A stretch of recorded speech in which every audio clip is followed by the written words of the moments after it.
Olá, no programa de hoje você irá acompanhar os TCCs de vídeo-reportagem da Turma de Jornalismo 2019. Eu sou o professor Fernando Negrão Duarte e está no ar o Uniso Comunidade.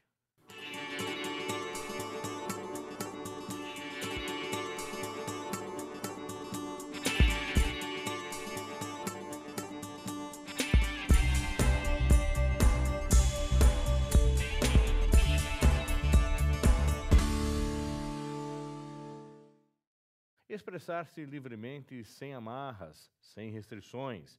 Nessa videoreportagem, os alunos de jornalismo do 8º período, Isa Feijó, Antony Isidoro, Vinícius Camargo, Jéssica Meira e Daniele Padilha acompanharam a jornada de 5 comediantes que se reinventaram com stand-up.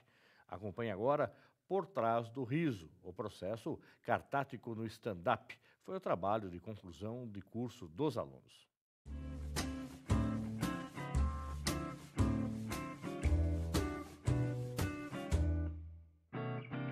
Cara, o stand-up hoje, pra mim, a comédia pra mim hoje é tudo. Meu Deus!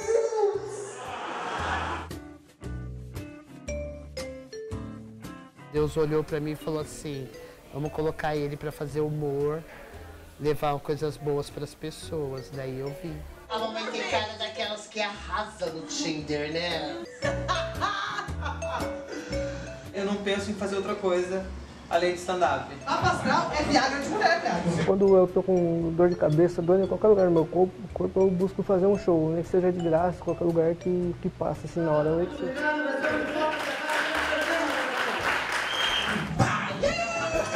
Acho que foi mais a comédia que me escolheu do que eu escolhi a comédia. Porque eu pensei, será?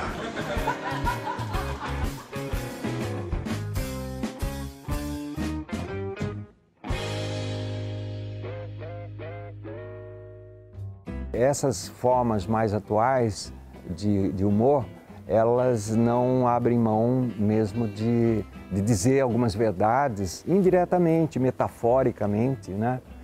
Porque o humor, ele expressa muito mais a realidade do que o drama e a tragédia, que levam para a emoção e tudo, e a pessoa às vezes não enxerga, né, o que está acontecendo. Primeiro eram shows alegres, depois viraram telegramas animados e hoje a gente faz stand-up, que é uma forma de reunir as pessoas e falar de cara limpa o que está acontecendo no mundo do dia a dia. O humor está presente na minha vida, sempre teve, na verdade, porque desde criança eu era aquela pessoa retardada do grupo, sabe? Que ficava fazendo piada o tempo inteiro, imitando gente, fazendo brincadeira. Então, pra mim, sempre foi muito presente. Até quando eu fazia teatro, muito do caminho que eu seguia no palco era o caminho da comédia. Eu lembro que a minha gerente falava pra mim, você é muito inquieto. Eu nunca vi uma pessoa atender em pé, você fica conversando com os clientes, o que é isso? E aí criava as histórias e a galera, por causa dessas histórias que eu criava, me apelidou de Chicó, que é o cara do Auto da Compadecida. Como foi isso? Não sei, só sei que foi assim.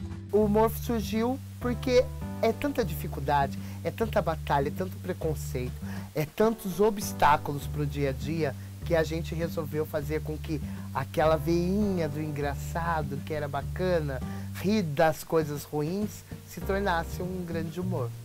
Muitas das vezes a gente passa por situações que, no meu caso, foram muito complicadas e foi a comédia que me tirava disso. Era meio que uma válvula de escape para mim. E, às vezes eu tava mal, subia no palco fazer um show, já mudava totalmente o meu humor naquele momento, né? Época de escola? Irmão, sofri bullying pra caralho. Eu sei que vocês estão olhando pra mim e devem estar pensando assim, pô, mas esse moleque não pode falar sobre bullying. Esse moleque até que é um cara bonito.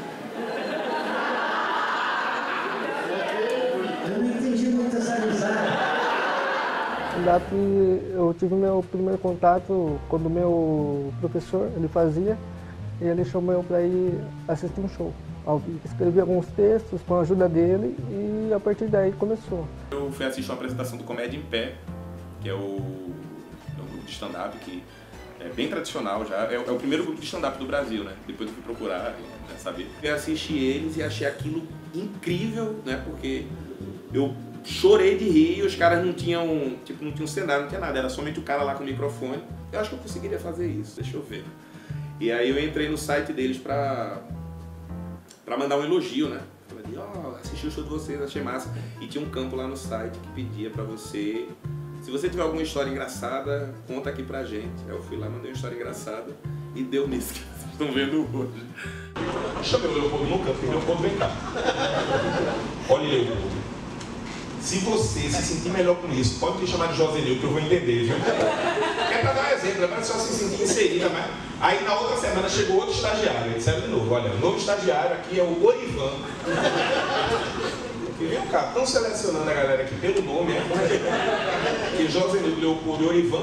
Meu primeiro contato com stand-up foi assim, eu fui assistir um grupo de teatro que fazia uma comédia que era tipo em barzinhos.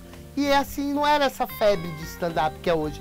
Mas aí existiam pessoas que iam lá e contavam piadas na mesa, no balcão. E eu achei incrível aquilo. E eu falei, um dia eu vou contar histórias assim. Eu descobri um curso um dia pela internet e acabei me inscrevendo. E nesses 4 dias você escrevia 5 minutos de texto. Depois eu desisti um pouquinho do stand-up, porque eu tava com muita coisa acontecendo na minha vida. E aí em 2017 eu resolvi me fazer um outro curso. E aí nesse curso de 5 meses acabou que eu me apaixonei completamente. Aí eu comecei a fazer e não parei mais. E muitas das minhas piadas que eu uso hoje vieram daquele primeiro texto que eu fiz há 4 anos atrás. Inclusive, a elite paulistana está praticando candomblé vegano. Esse é pesado, hein, mano? Sacrifiquei o repolho pra agora. Ai, não traz a cebola que é muito difícil. Nossa, eu nunca pensei que fosse tão difícil assim, ser engraçado. Eu fiz a primeira vez, aí fiquei tipo um ano e pouco, sem nem querer saber mais do negócio. O tempo foi passando e eu fui tentando outras vezes, né? Eu achava que tava indo muito mal, eu parava, aí depois alguma coisa acontecia, acho que o universo dava um jeito, aí opa, quando eu tava no palco de novo fazendo. Se tu pegar metade de Antônio, juntar com a outra metade de Antônio, quando juntar tudo vai dar o quê? Antônio. Vai dar Antônio, né, porra? Depois botaram o nome dele, Bintônio. No momento a gente tem na carreira de a gente ficar meio assustado, falar, meu, será que é pra mim isso? Será que eu vou fazer certo? Será que vai ser correto? Eu vou arrasar? Eu nunca pensei em não fazer isso.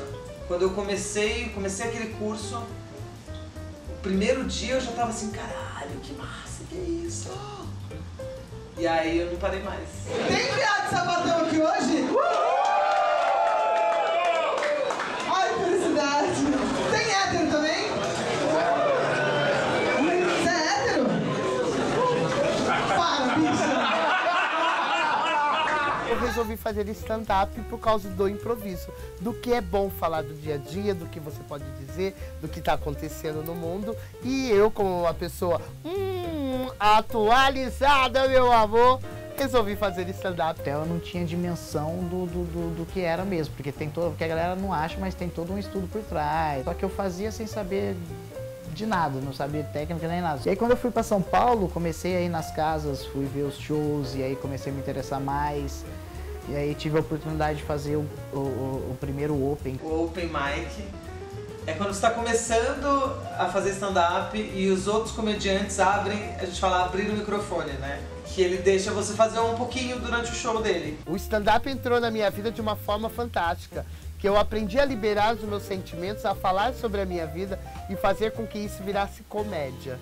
Você é dona do lar, então. Boa dona de casa. Quantos anos tem seu filho? 13. Ai, que legal. Essa fase é difícil, viu?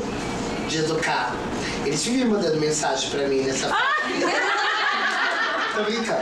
O professor na época, o Joel, ele hoje, infelizmente, ele já é falecido. Com as piadas com ele mesmo que ele fazia, era bem legal. Então ele, pra mim, é a minha principal inspiração, até porque foi com ele que eu comecei tudo. Professor, que nota que você vai dar pra mim um Fá sustenido, um Si bemol? Professor, de que classe que o senhor mais gosta? Da classe A e B, odeio o pobre. O meu primeiro show de stand-up, eu consegui um Open. Eu gosto de macumba, gente. Macumba é foda, falei. Aí sim, macumba, pá, tambor, todo mundo dançando, não sei o quê. E macumba tá na moda, vocês sabem, né? Tá voltando com tudo, gente. É tipo a pochete. Tá voltando fortíssimo, assim, em 2018. Foi muito louco, assim, porque funcionou. É uma sensação muito louca, assim, você fazer uma coisa que você acredita e aí você sai do palco, tipo, sabendo que as pessoas riram, que aquilo foi interessante. A sensação que eu tive da primeira vez que eu subi no palco foi um nervosismo muito grande, assim. Tava suando frio, mas foi um alívio depois que eu entreguei a plateia e o pessoal gostou, sabe? Pra mim foi fantástico. Mas é um nervo que eu tenho até hoje. É o primeiro show, a gente nunca esquece, dá tudo errado, mas você sai super realizado. Eu fiz o meu primeiro show numa reunião de professores numa escola em Votorantim. Não foi um evento de stand-up, vários professores não sabiam que iam ter, então foi... Teoricamente, para quem já faz há muito tempo, é um show difícil. Então, para quem começar, para mim que era a primeira vez, então era bem complicado. Quando eu terminei meu show, eu vi aquela plateia toda aplaudindo, dizendo: Zulu, você é maravilhosa, você arrasa, não sei o quê. É um termo de satisfação tão bacana que você não vê a hora de chegar no final de semana para você estar lá de novo. A partir do momento que eu subi no palco pela primeira vez, que eu vi a reação do público, foi quando... deu o estalo aqui. Estava fazendo com uma frequência razoavelmente boa, né? Mas nesse esquema, né? Não era a minha atividade principal. E aí eu saí da empresa. Eu fiz a maluca, pedi demissão. Foi o ponto que eu fiz. Vou arriscar tudo e vou ver como é que faz, como é que se vive só de comédia. Quando eu falei a primeira piada e a galera já riu, que foi no começo, assim, no começo já entrei com a piada, pá, e aí a galera já deu risada. Eu falei, putz, é isso. É isso que eu quero. E aí foi. A minha família, ela me apoia bastante. No começo eles não entenderam muito o que era, até por não conhecer, mas hoje eles já se acostumaram. Eu estava olhando lá no Shopping Sorocaba junto com a minha mãe e uma moça parou ela, né? Falou: moça, por favor, qual deficiência que o seu filho tem? Minha mãe falou: olha, moça, só na visão, né? Ele não enxerga nada de um olho, do outro ele só enxerga 20%. A moça falou: ah, entendi. Mas ele fala?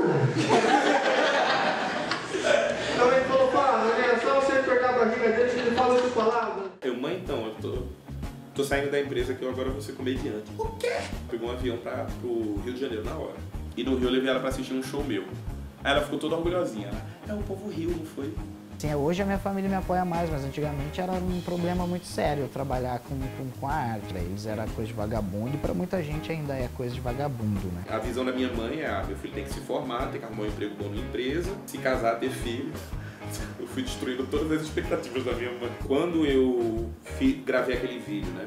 O vídeo falando que era gay. Antes de jogar o vídeo no YouTube, eu fui pra Recife e conversei com ela. Porque o grande medo dela era como o resto da família ia reagir. Bom, então, eu me assumi pros meus amigos essa semana aí, né? Contei pra eles que era gay e tal. Contei, na verdade todo mundo já sabia, né? Então foi só constatar. Me viram beijando outro cara e pensaram: eu acho que é isso mesmo, né? Bom, é isso. Eu não vou ficar, né, segurando as coisas que eu tenho pra fazer com medo da reação que outras pessoas vão ter. Sempre quando a gente assume uma postura, mas não é uma postura, né? Quem eu sou, assumir quem eu sou de verdade. Eu acabei sofrendo muito preconceito do tipo, pessoas me seguindo na rua, pessoas querendo me bater. Pelo simples fato de eu ser quem eu sou. Eu queria falar sobre relacionamento, eu tinha que mentir. Aí ao invés de falar, por exemplo, do meu namorado, eu falava que era namorada, falava ela. Isso era uma merda, porque era confuso pra mim. E eu acho que confundia também quem assistiu o show. Teve uma vez depois do show, um cara veio falar comigo e disse: muito bom, viu, mas a minha namorada é igual a tua. Eu fiz: querido, não é. O stand-up é uma parada que você conta o seu ponto de vista sobre as coisas. Eu falo muito do fato de ser lésbica, de ser mulher, de ser bem sapatão mesmo. E é incrível o tanto de gente que vai lá e que nunca assistiu um stand-up por medo do que ia escutar, ou do que ia ver, ou de não se sentir representado de alguma forma. O processo de identificação também é um processo psíquico. O objetivo de todo artista é ter a obra reconhecida pelo público, né?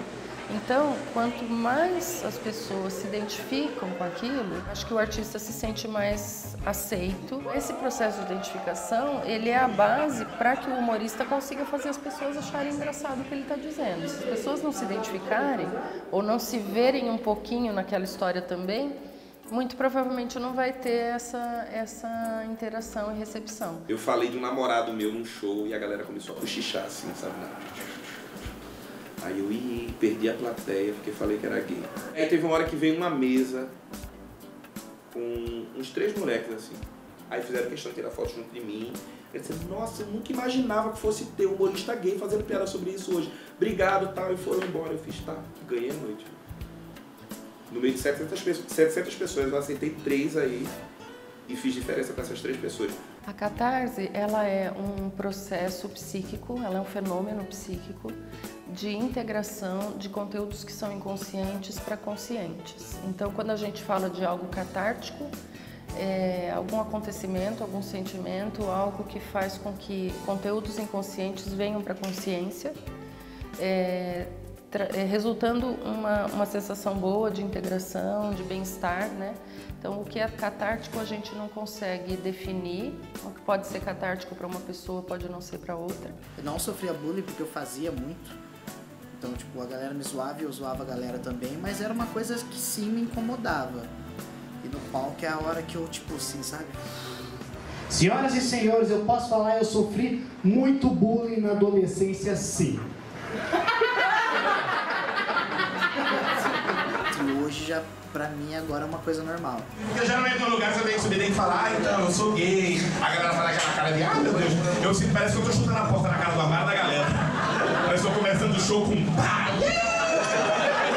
A expressão sair do armário é uma expressão que eu uso bastante com psicoterapia, porque um processo psicoterapêutico faz todo mundo sair do armário. Sair do armário não necessariamente significa assumir a sexualidade, mas assumir quem você é. E muitas vezes quem nós somos está reprimido por questões sociais, por padrões, por regras, religião, cultura, crença familiar. Então é como se a gente fosse alguém e a sociedade não permite que a gente seja. Então o momento de quebrar essa barreira é um momento catártico, no sentido da pessoa se sentir bem, se sentir inteira. E com certeza tem a ver com libertação e transformação. Eu quero deixar eles à vontade para depois eu poder falar sobre outros temas, entendeu? Porque aí não dá o direito deles reclamarem de qualquer outra coisa, porque eu já me zoei. Rir de si mesmo é uma capacidade, né? Então a gente não pode dizer, comece a rir de você mesmo que isso vai te fazer bem. Porque eu acredito que tem que ser algo natural. Mas com certeza, em geral, as pessoas que têm a capacidade de rir delas mesmas são pessoas que têm recursos psíquicos mais criativos para lidar com frustrações. Né? Porque quando a gente fala de lidar com frustração, nosso grande problema de saúde mental são as frustrações. Se a gente leva isso de uma maneira bem-humorada e rir de si mesmo, isso com certeza fica mais leve, porque a gente usa de mais criatividade para pensar, ok, vou tentar de outra maneira, de um outro jeito, do que a pessoa que simplesmente chora, fica mal e deprime. Flávio, vai lá na igreja, que fizeram com você tudo maldição. Vai lá comprar Jesus, talvez ele ajuda você. E eu fui na igreja, comprei Jesus, falei com ele, né? Ele me pediu desculpa. No teatro grego, o humor, ele tinha uma posição um pouco, como que eu posso dizer, não digo era engajada, mas não necessariamente engajada politicamente, mas podia ser um engajamento de fundo moral ou de fundo também político ou religioso, né, mitológico. Tinha sempre uma relação com a sociedade, com o mundo, com as crenças, tá? Não era um humor só feito para dar risada, mas que tinha, sim, uma pegada mais voltada para o contexto, né, social. Também quero usar do espaço que eu tenho na comédia para fazer críticas. Eu acho que é importante, sabe, posicionamento político. Eu não posso deixar de ser quem eu sou por conta de um público.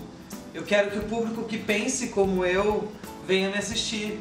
E que o público que discorde comigo assista e tenta, sabe, refletir um pouco mais sobre as coisas e ver um outro ponto de vista. Às vezes acontecem coisas desagradáveis com você e você acaba usando o poder do microfone e usando para o bem. E daí você usa a forma do stand-up para passar outra mensagem, que foi desagradável para você. Pessoas que convivem do nosso lado têm esse momento do stand-up, falar, ah, você tem que ir de cara limpa, você tem que fazer as coisas de cara... Então rola um certo preconceito, porque as pessoas têm medo de contar uma piada e não ser boa. Piadas, pra mim, elas refletem muito do que a gente pensa. Apesar de muito comediante falar, ah, é porque é só uma piada. Eu não quero falar algo que não representa o que eu penso. Tem muita gente que se esconde atrás do preconceito e fala que é piada. Depende do que é ofender, porque eu acho assim, eu acho que piada é piada. Tem muita coisa eu não faço, muita coisa eu deixo de fazer pra justamente não ofender a pessoa, porque às vezes a pessoa fica ofendida e tudo mais. Quando você faz uma boa piada com respeito saudável, nunca ninguém vai se incomodar com você, porque você não está desrespeitando. Você está fazendo aquilo com humor. O humor, ele está muito relacionado à questão de rir do que é real, né? E rir das frustrações, rir das desgraças, vamos dizer assim. Tanto é que um texto de comédia, ele pode ser, inclusive, uma tragédia, né? Então, a gente começa a rir do que o humorista fala, em geral, de questões que são trágicas. Lembra que eu tava tudo bem lá? Programa na TV, em cartaz, na peça. Vou pra São Paulo que agora vai ser meu momento. Anunciei em grupo do Facebook. Gente, tô vendendo meus móveis, tudo que tem aqui em casa. Mas a galera batia lá na porta assim, era saindo guarda-roupa, saindo cama, saindo tudo. E eu, pode vir pegar. Aí parecia o Chaves, né? Aquele episódio que ele vai sendo expulso da vila, vim só com a trouxinha aqui. Cheguei aqui em São Paulo e uou! Tô morando em São Paulo agora, hein? Me chama pra fazer show aí. A galera, não tem show. Por mais que eu goste, eu falo as coisas, eu falo, não, vamos continuar e tal, mas às vezes dá uma desanimada, falo assim, não, isso não é pra mim. Mas acontece, isso vai ser sempre, a gente sempre vai estar nessa, opa, um up aqui, às vezes meio pra baixo, é normal. Eu voltei pro início pra assim, pra estaca zero, né? Porque eu fazia tudo aquilo que eu fazia quando eu trabalhava na empresa, que eu ia no show de comédia, eu comecei a fazer aqui em São Paulo. Tem hora que tava desanimado, aí eu ia nos clubes pra assistir show de comédia, ficava assistindo, pedia pra testar, eu posso testar 5 minutos aí, testava, a galera via, opa, foi legal, parabéns, né? Mas não recebia nada por isso, né? Eu abandonei tudo, né, pra viver disso, tudo mesmo. Eu tinha uma carreira sólida, que eram mais de 15 anos dentro da recreação hoteleira. Tava perto da minha família, tava perto da minha filha, é muito complicado, eu sinto muita falta. Eu fui assistir a apresentação de um amigo meu no Comedians, que é uma puta casa de stand-up aqui em São Paulo, eu acho que é uma das maiores, se não for a maior. É uma que eu conheço há mais tempo, né? E quando eu pensava, se um dia eu fizer stand-up seria muito legal se eu me apresentasse no Comedians, mas pra mim era sempre uma coisa muito distante. Né? E aí quando tava entrando, a produtora me puxou pelo braço e fez, Chicó, né? Nossa, eu vi um vídeo teu no YouTube, achei muito bacana, tal, que você fala que você se assumiu. Eu não sabia que você era gay, pois é, tal. Ela, nossa, eu achei assim sensacional você falar sobre esse tema, porque é uma coisa que eu acho que muita gente, né, precisava, e a maneira como você falou, eu achei bacana, tal. Você vai assistir hoje? Você topa fazer 5 minutos? Aí eu falei, não acredito! Aí eu, topo, sim. E aí eu fiquei com isso na cabeça, eu pensei, e aí eu falo sobre o quê, né? Eu tenho 5 minutos no Comedians, eu vou falar sobre o quê? Porque eu não sabia qual era como é que o público ia receber se eu vou no Comedians e falo que sou gay, falo sobre...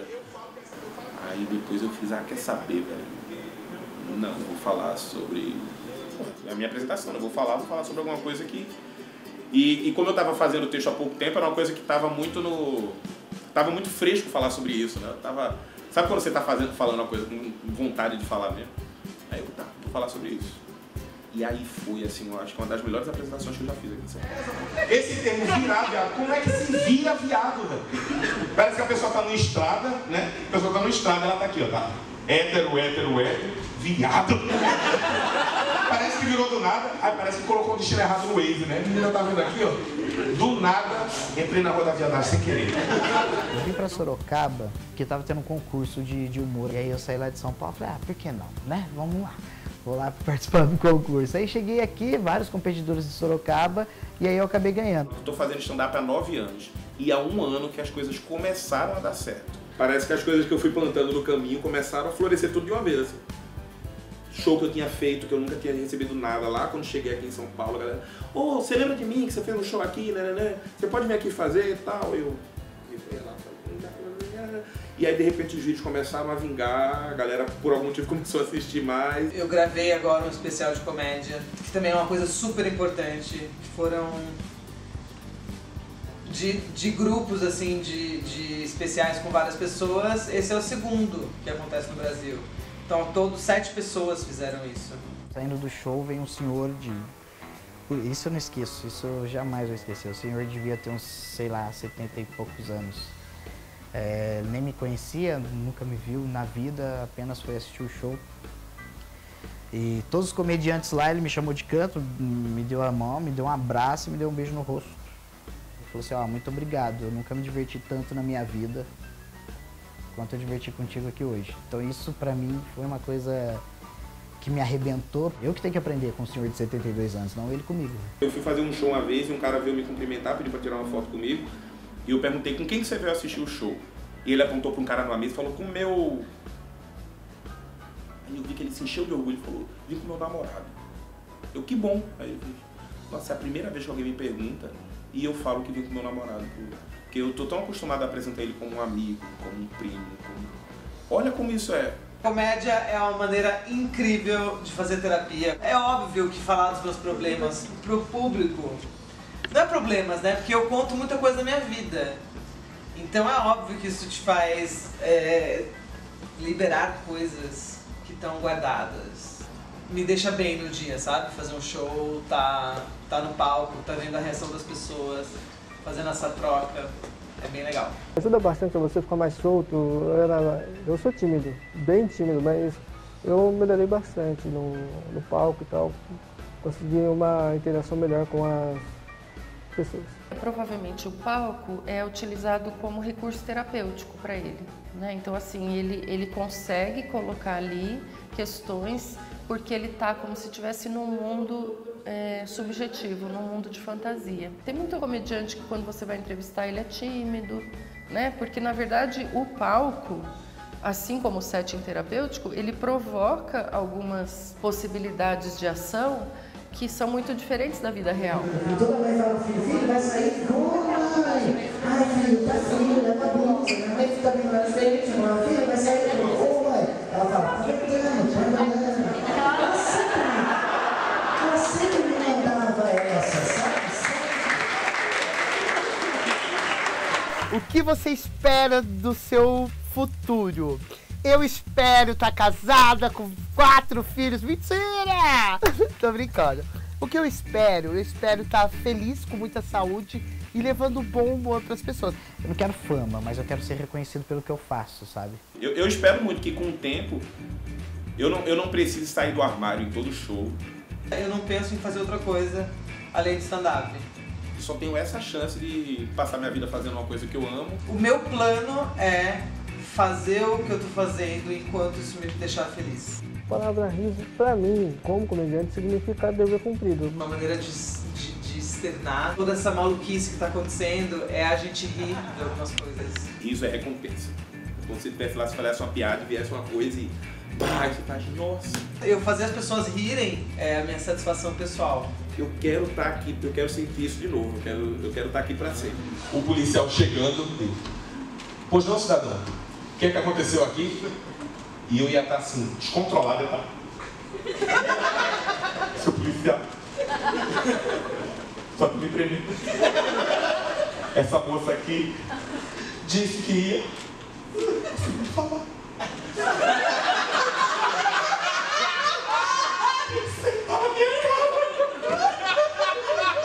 Se um policial fosse viado também, a reação dele ia ser ótima. Ele dizia, ela vai o quê? Corre, viado!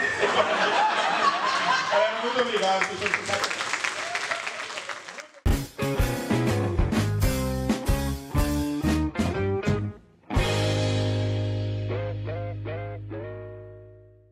Nós vamos para um rápido intervalo e voltamos já.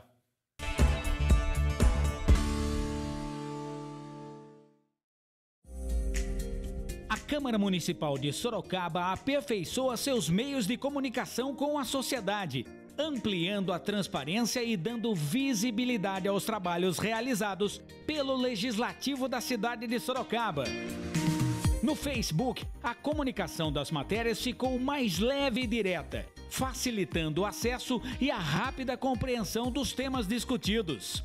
Hoje temos transmissão ao vivo através de lives, enfocando atividades internas e externas dos parlamentares. No Face você também encontra eventos para audiências públicas, campanhas e fotos exclusivas da cidade. No Instagram você pode acompanhar campanhas, a atividade dos servidores e enfoque diferenciado no IGTV e nos stories do Insta. Nossa audiência só aumenta e hoje os trabalhos da Câmara são acompanhados pela TV Câmara e pela Rádio Câmara em todo o mundo. No Face alcançamos mais de 10 mil seguidores. No Insta, triplicamos os seguidores, que chegam a mais de 1.500. Além destas ferramentas, você pode mandar o seu alô, crítica ou sugestão para o nosso WhatsApp. E pelo Twitter, você acompanha instantaneamente notícias e dicas quentinhas, 24 horas por dia. Câmara Municipal de Sorocaba, com você em todo lugar e nas mais diversas plataformas de comunicação. Compartilhe essa ideia, compartilhe cidadania.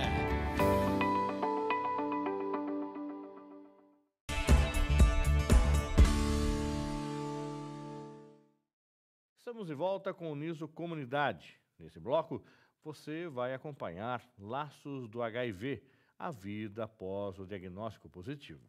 A videoreportagem de Brenda Thomas, Júlia Henriani, Rodrigo Norato e Vanessa Ferrante conta a história de pessoas que vivem com HIV em Sorocaba e região. Também foi o trabalho de conclusão de curso de jornalismo. Acompanhe. A cada 2 dias, uma pessoa é infectada pelo vírus HIV em Sorocaba.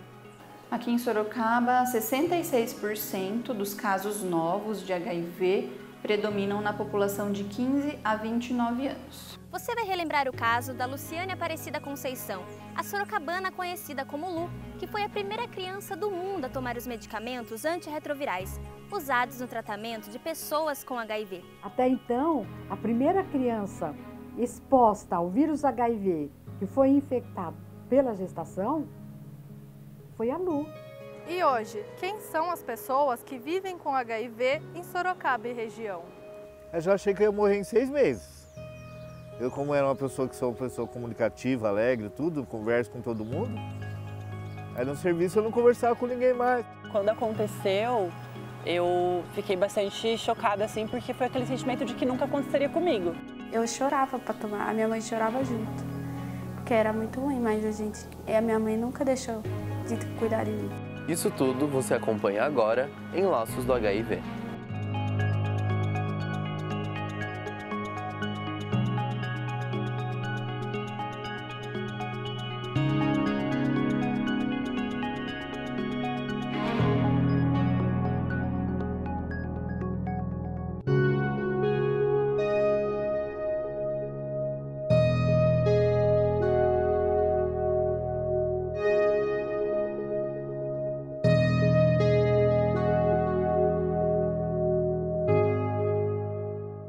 Até o final de 2018, mais de 2.700 moradores de Sorocaba viviam com HIV.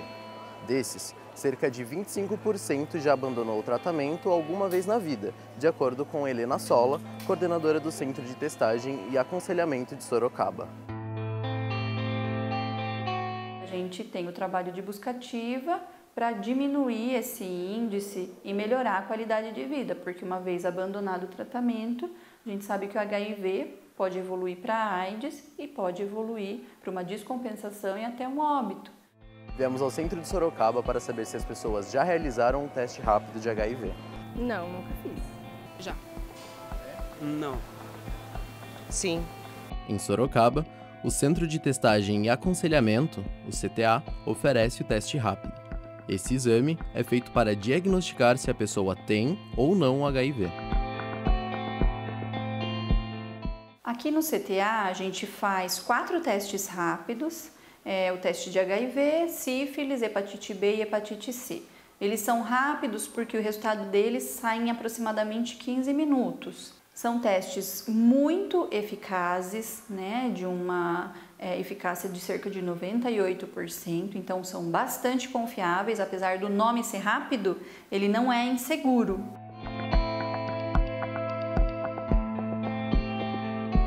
O primeiro diagnóstico de HIV foi nos Estados Unidos em 1981. O infectologista e pesquisador Dr. Jamal Suleiman explica que, na época, os cientistas trataram do assunto como algo exclusivo da comunidade gay. E essas infecções e esses cânceres que esses rapazes apresentavam são raros. E com base nisso é que se viu que tinha alguma coisa diferente acontecendo nessa população específica. Então, nesse momento, inclusive, isso foi chamado de câncer gay ou peste gay. No Brasil, o vírus foi diagnosticado pela primeira vez em 1982, na cidade de São Paulo. As pessoas que eram atendidas naquela época morriam rapidamente, pois já haviam desenvolvido a síndrome da imunodeficiência adquirida, conhecida mundialmente como AIDS. Como é uma doença de transmissão sexual e sanguínea, não demorou nada para que a infecção passasse para outras pessoas. Porque o óbvio estava configurado. Se tem transmissão sexual, a sexualidade humana é um leque de, no mínimo, 180 graus. E como também tinha transmissão, melhor dizendo, transmissão por sangue, humanos doam sangue para outros humanos. Pronto, está fechada a cadeia. Os meios de transmissão do HIV são diversos e foram descobertos aos poucos. O HIV ele se transmite através do sangue, através do sexo, qualquer coisa, né? Lembrando que o corpo é um instrumento sexual. Não passa pelo dedo sendo usado em sexo, óbvio, mas passa através de secreções. Então, sêmen e secreção vaginal. E através de uma transmissão que a gente chama de transmissão materno-fetal. E aí pode ser dentro do útero, no canal do parto ou no leite materno. Nessas três possibilidades, que é a transmissão vertical da doença.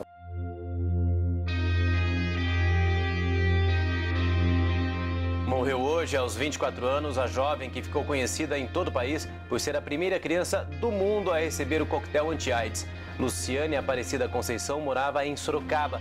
Ela nasceu com o vírus da AIDS depois que a mãe foi contaminada em uma transfusão de sangue na gestação. Luciane Aparecida Conceição nasceu em 1987. Ela contraiu HIV de sua mãe durante a gestação. A advogada Maria Lucila Lima, hoje com 72 anos, acompanhou o caso. A Luciane dá um livro, dá uma novela. A mãe da Luciana chamava Lucídia. Ela apareceu no conjunto hospitalar para fazer o pré-natal, já estava no 8º mês de gravidez dela. Como ela, não sei se desnutrida ou por algum motivo, ela teve que fazer uma transfusão de sangue, a dona Lucídia.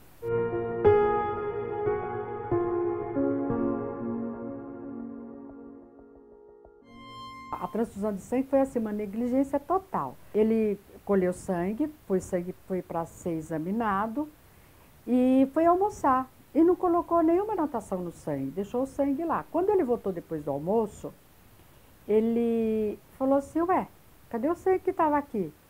A enfermeira falou, eu apliquei no gestante que apareceu de Itapiraí. Como assim? Aquele sangue tinha AIDS, tinha o vírus HIV. A sorocabana Lu, como era conhecida, foi a primeira criança do mundo a tomar os medicamentos usados no tratamento do HIV. A Lu foi crescendo e o processo já tinha sido entrado. Dentro desse processo foi que a gente conseguiu a pensão alimentícia. Dentro desse processo provisório eu consegui subir a pensão alimentícia e dentro desse processo a doutora Rosana conseguiu o medicamento. Até então, o caso da Lu era uma novidade para todos. A infectologista pediatra e pesquisadora doutora Rosana Maria Paiva dos Anjos foi responsável pelo tratamento da menina. O medo era que ela não conseguisse tomar naquela condição que ela estava, porque eram comprimidos de adulto e a gente teve que acertar a dosagem e a gente não tinha soluções pediátricas para dar para a criança, né? E a Lu começou a melhorar. As feridas foram sarando, começou pelo nariz, que já foi criando cabelo. Ela usava bonezinho, depois começou já a tirar o bonezinho. Luciane faleceu em 2012, aos 24 anos, depois de ficar mais de 20 dias internada. A suspeita é de que a jovem tinha parado de fazer o tratamento voluntariamente. Lu deixou uma filha de 4 anos, que nasceu sem HIV. Mesmo que a pessoa seja contaminada, a proporção de crianças que nasce soropositiva é menor do que 25%. Agora, com o tratamento e as medidas adequadas na hora do parto, ela vai para 0.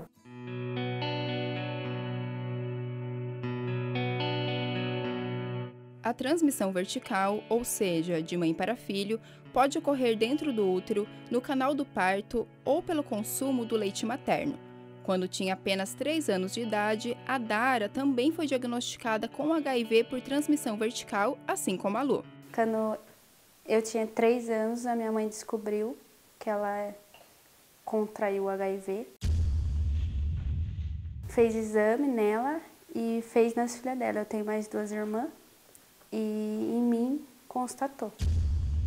O tratamento de Dara começou em 1999, logo que a mãe recebeu o diagnóstico do HIV, mas só na adolescência ela descobriu o porquê de fazer o uso de todos aqueles remédios. De primeira eu me revoltei um pouco com a minha mãe, porque a minha mãe não chegou e falou pra mim.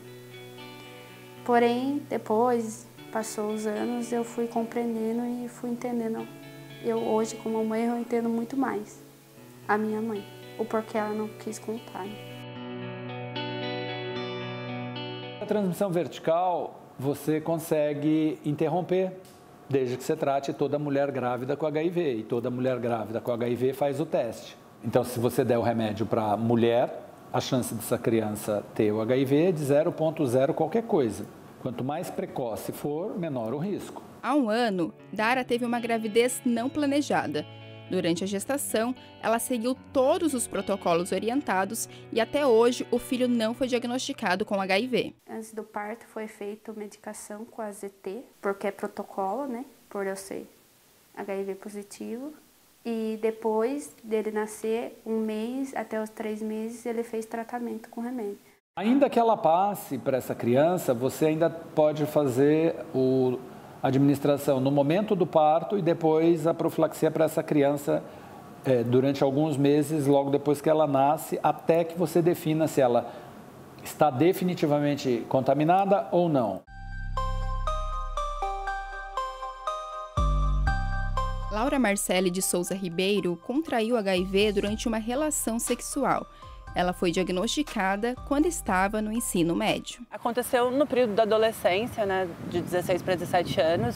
E quando aconteceu foi muito, assim, confuso, como eu falei, porque primeiro que a gente acha que nunca vai acontecer com a gente. Então esse era um pensamento que eu tinha, de que nunca ia acontecer, até porque eu tinha muitos amigos que tinham práticas sexuais arriscadas, não faziam questão do uso da camisinha. Eu tô aqui na frente do Clube do Idoso e agora eu vou conversar com o José Vieira. Ele tem 57 anos e vive com HIV desde 1999. Foi relação sexual, um parceiro de risco ainda, porque foi de encontro assim, conheci numa balada, vamos ficar e pronto. E onde aconteceu? Eu trabalhava numa firma, numa empresa, e nós resolvemos fazer o teste, todo mundo combinou fazer o teste. Aí tudo bem, voltamos a pegar o teste, aí só eu que constou como infectado, como soro positivo. Eu já achei que eu ia morrer em 6 meses. Eu, como era uma pessoa que sou uma pessoa comunicativa, alegre, tudo, converso com todo mundo, aí no serviço eu não conversava com ninguém mais. O momento de dar a notícia sobre o diagnóstico do HIV é delicado. O profissional responsável precisa estar preparado para orientar o paciente. Quando a gente faz essa essa informação. Esse paciente, a gente faz algumas orientações bem básicas, porque não é o momento de falar grandes coisas, a gente fala o que é necessário para ele digerir. A psicóloga Cristiane de Lourdes esclarece que quem recebe o diagnóstico positivo precisa de um tempo para entender o que aconteceu. Essa pessoa vai ter pensamentos muito pessimistas, é natural que isso aconteça, o luto tem suas fases.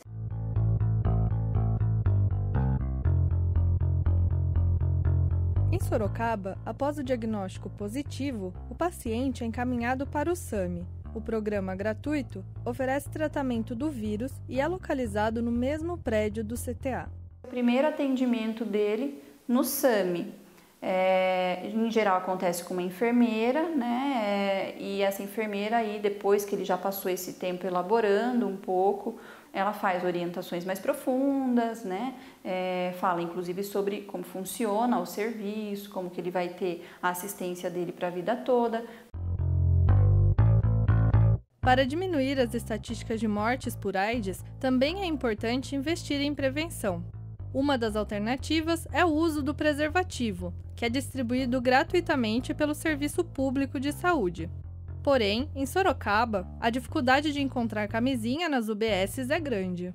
Falta mesmo a camisinha no Brasil inteiro, porque é uma responsabilidade do governo federal, sempre foi. Desde agosto do ano passado, o governo federal não tem repassado regularmente esses preservativos para os municípios. Fizemos contato com as unidades básicas de saúde de Sorocaba para verificar a disponibilidade de preservativos. Dos 32 postos que atendem a cidade, 27 alegam que não estão recebendo camisinhas. A Prefeitura de Sorocaba, por meio da Secretaria Municipal de Saúde, informou que os preservativos são fornecidos pelo Ministério da Saúde e que desde agosto de 2018 não é feito o repasse regularmente.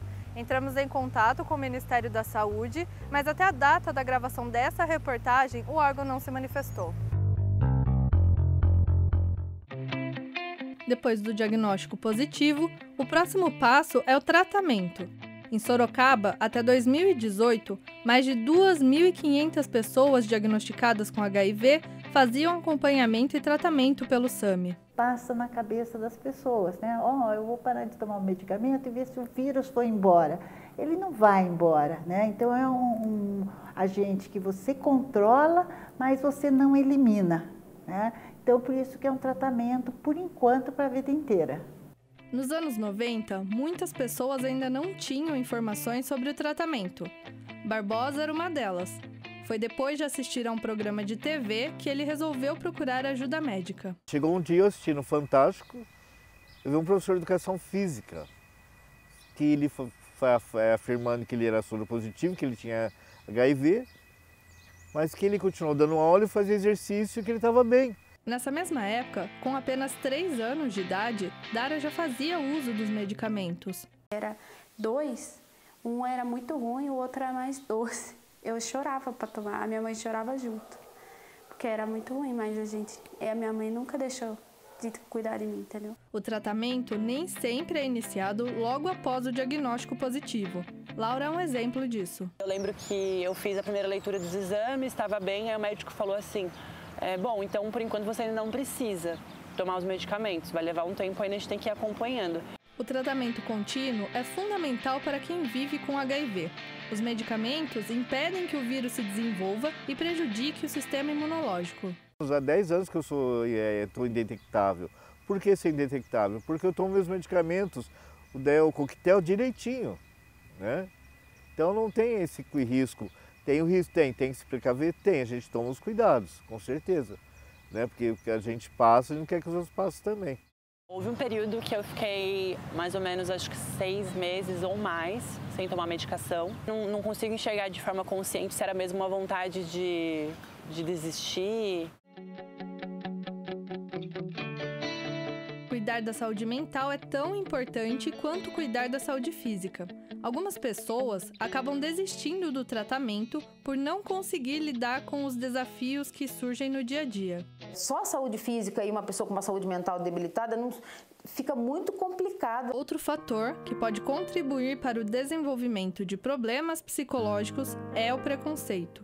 Por você ser soropositivo, tem um preconceito muito grande, ainda existe, né? E isso atrapalha muito, porque você ser soropositivo, você pode trabalhar, namorar, ir no cinema, ir para uma festa, pode fazer exercício. Enfrentar os julgamentos pode ser ainda mais difícil, sem o apoio da família. Tipo, não tocava a gente. Talher separado. Eu não, tipo, a minha avó materna, eu não podia beijar ela, nem na bochecha. Porque ela achava que... Eu achava porque ela já faleceu. Ela achava que passa. Falaram na minha cara que eu sou doente. Laura encarou alguns desafios ao contar sobre o HIV para as pessoas com quem se relacionou. As principais memórias que eu tenho de sofrimento em relação a isso foram as rejeições dos relacionamentos, né? De você contar e aí a pessoa fala assim, não, tá tudo bem, tá tudo bem, tá tudo bem. Sei lá, muda, né? As demonstrações de afeto começam a diminuir, aí de repente ela surge com uma desculpa e fala, olha, não vai dar mais.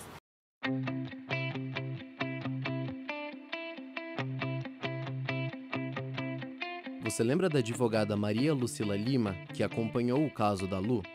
Hoje, ela é presidente do Grupo de Educação e Prevenção à AIDS em Sorocaba, o GEPASO. A ONG existe desde 1988. Além de oferecer auxílio às pessoas com HIV, a organização também promove campanhas de conscientização. Assessoria jurídica, a gente fez muitos projetos que o Estado bancou, que o Ministério... a gente fez projeto até na estrada, projeto de caminhoneiro e tal.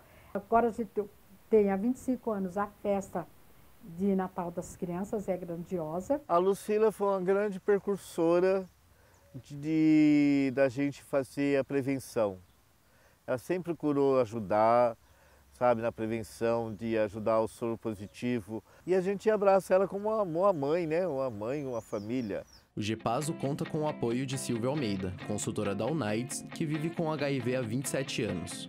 Depois de receber o diagnóstico positivo, sentiu a necessidade de divulgar informações sobre o tema.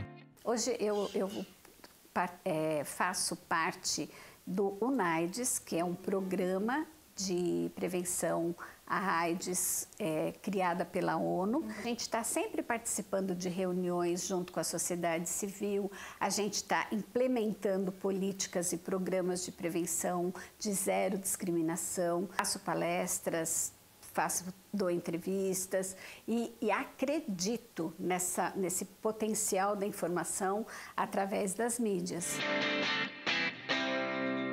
E aí, galerinha, belezinha? Tudo bem? Estou aqui fazendo umas imagens de apoio. Lucas Raniel é ativista nas redes sociais. Com mais de 24 mil seguidores no Instagram, o jovem, de 27 anos, usa a internet para falar sobre HIV e outras infecções sexualmente transmissíveis. A gente que trabalha com esses lances de causas e falar sobre essas coisas que estavam muito veladas há muito tempo atrás, a gente viu a importância e a arma que a gente... A arma, eu não gosto nem de usar esse termo arma, não é arma. É a ferramenta que a gente tem a nosso favor para construir a informação. E aí eu falei, putz, eu posso falar com essa galera. Peguei meu celular, apontei, tipo, é isso, entendeu? Comecei a falar com a galera, comecei a comunicar, a galera começou a replicar e a levar a informação para outras pessoas e, pô, segue esse cara, olha que da hora que ele tá falando. Por conta de seu alcance na internet, muitas pessoas entram em contato com o Lucas para contar suas histórias, agradecer ou pedir apoio. Acontece muito também de eu receber mensagens das pessoas, tipo, Lucas, você me salvou. Quando eu comecei a perceber a importância que isso salva vidas, falei, cara, meu trabalho é realmente importante.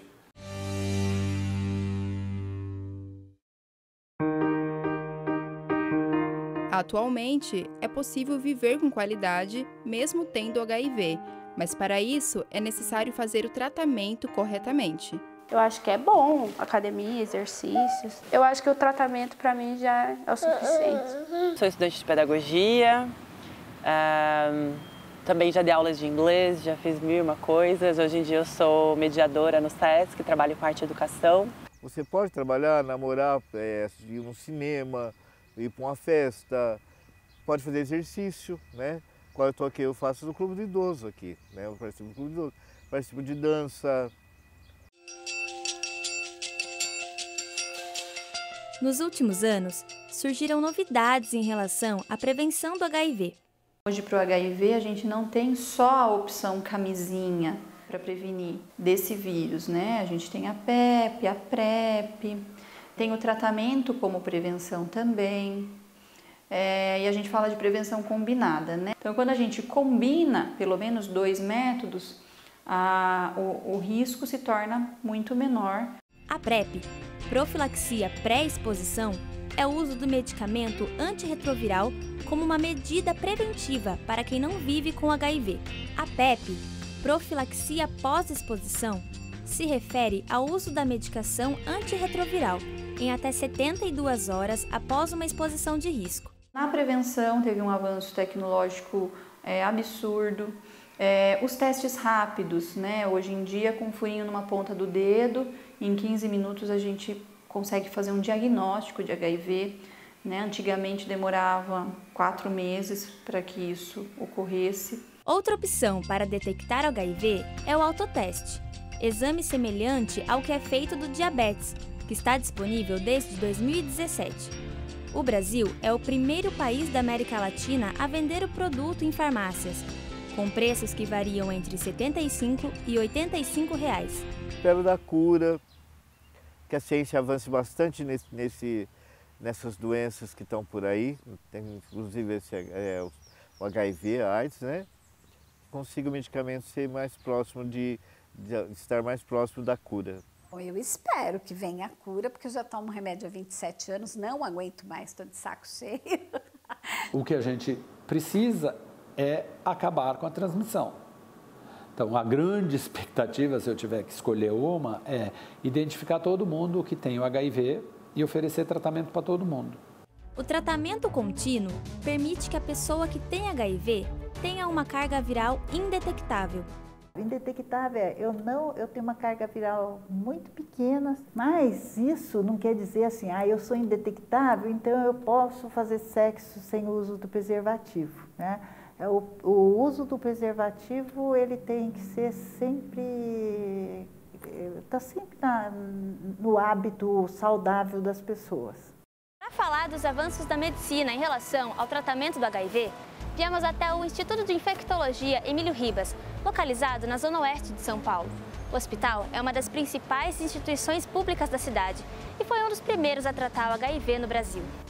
Começaram pesquisas com remédio para HIV no Brasil, foi aqui, tá? Isso no final dos anos 80, começo dos anos 90. A gente também começou a participar de um projeto de vacina. Vacina é outro problema sério, porque tem uma estratégia um pouco mais interessante, que é essa que eu falei no começo, de você identificar todo mundo, tratar, porque você acaba com o problema. Pode sair mais barato, inclusive. Todos os dias morre pelo menos uma pessoa por AIDS no estado de São Paulo. Se tivesse cuidado, que teria assim, tido uma vida bem mais saudável, né? Tivesse uma vida mais saudável, tivesse cuidado mais. Em relação a sexo, se prevenido mais.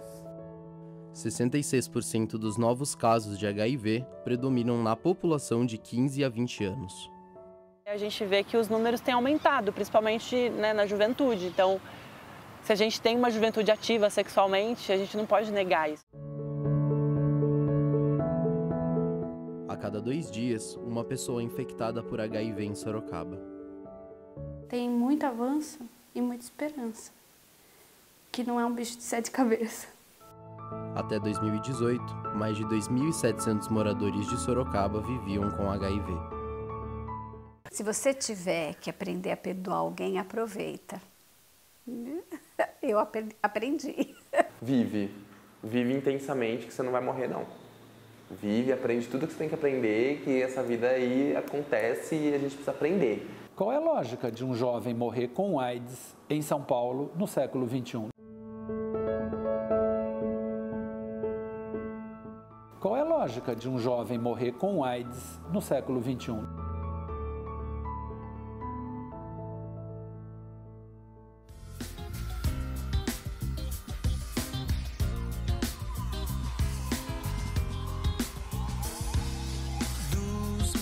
teus olhos amarelos eu que sei. Não há vergonha em tudo isso que sou. Agora ainda sonhos, nessa estrada eu vou pisar. Toda história que calaram. Nesse velho armário novo eu não vou entrar. Parcelado em dias de aflição. Não me perguntaram se eu queria ir, só me apontaram a direção do segredo, da vergonha e do medo de ser assim. Do segredo, da vergonha e do medo de ser assim. Positivo.